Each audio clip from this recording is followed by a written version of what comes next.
So ayun, magandang umaga mga sir. Tayo po ay mag-update ngayon sa ating mga lovebirds, sa ating mga bagong inakay ngayong April 20, 2026, araw ng Tuesday ngayon. Tignan po natin yung ating mga bagong inakay.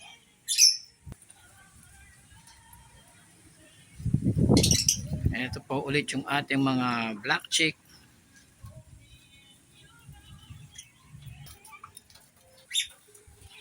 Ayan po, at ang kanilang kinakain ay ganun pa rin, feeds. Mas marami po yung feeds, tapos konting bird seed lang.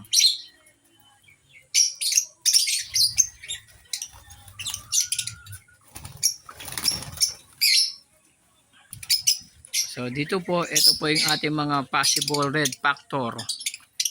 Yan, yung dalawang yan. So may itlog na rin po sila. Tignan po natin yung kanilang itlog.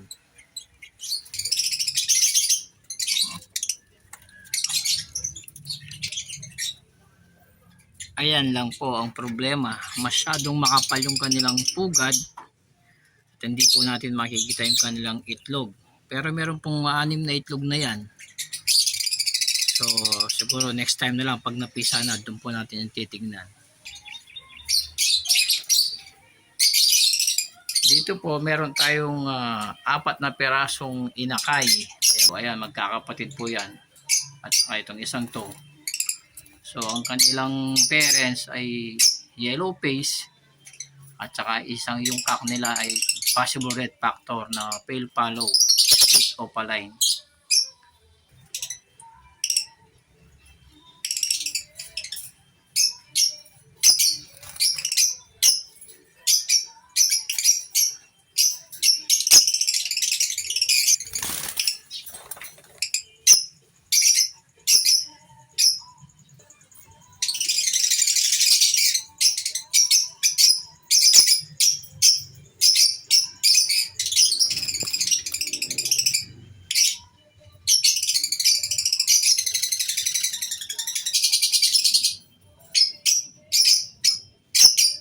Ito po sa kabilang nest box, meron din po tayo dito. Dito naman ay aqua.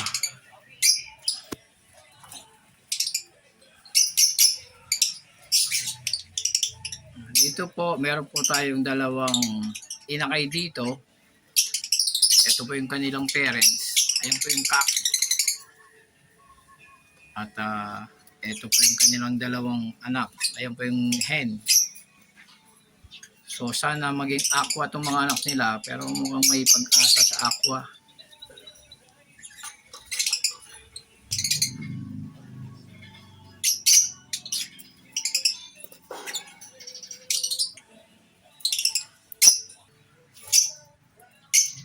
At sa kabilang nest box na naman po, meron din po tayo ritong bagong inakay. Ito po ay nag-iisa lang na anak ng mga aqua. So, ayan. Naku, masyadong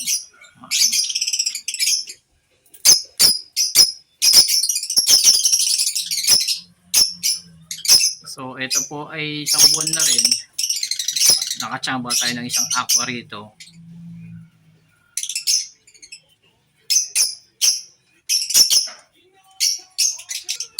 At dito naman sa kabilang nest box, meron din po tayo dito yung bagong itlog. So may itlog po sila ngayon.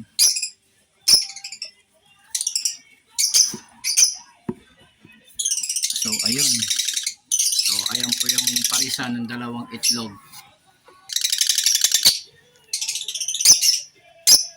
Sa kabila dito, meron din po dito isang may itlog din po dito.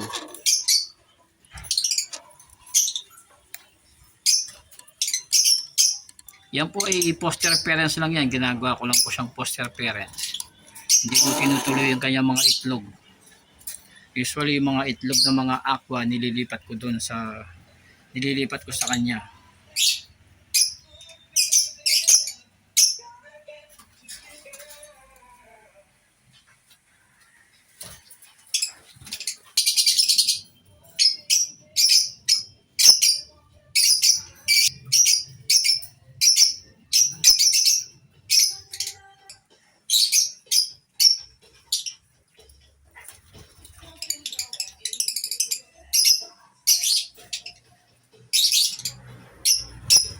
So, karamihan po dito mga split yellow face, possible red factor.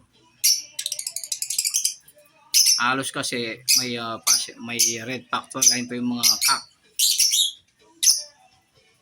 So, yan po ang ating mga bagong painakay ngayong April 20, 2026. Sila po ay ating i-prepare para sa ating project Red Factor Yellow Face. Ito po mga inakay na to ay ating ipagpapares sa mga possible red factor. Salamat po sa panonood.